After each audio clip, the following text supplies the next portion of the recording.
So what's up guys, panibagong araw, panibagong kwento na naman ang hatid ko sa inyo. Tara't samahan nyo ko ngayong araw. So let's go.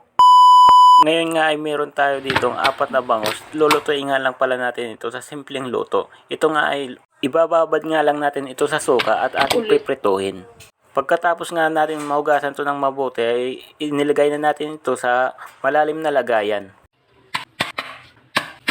At agad naman tayo naghiwat dito ng bawang. Pagkatapos nga ay inilagay na natin ito sa ating bangus at nilagyan na natin ng bitsin at paminta. Nilagyan na nga rin ito ng suka ngunit hindi natin nabidyohan.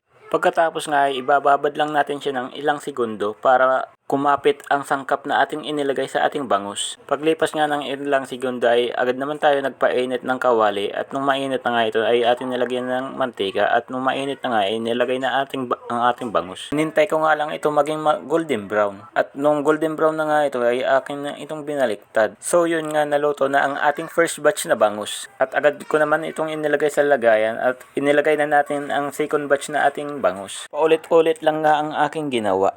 So yun nga guys, fast forward po tayo. So yun, dito nga ay naluto ng ating mga bangus. Dito nga ay mag-plating na tayo. So let's go, samahan nyo ako guys. So ito na nga ang ating finished product, kaya naman mapapakain tayo ng marami dito. So let's go guys, samahan nyo akong kumain. So ito nga, kain po tayo.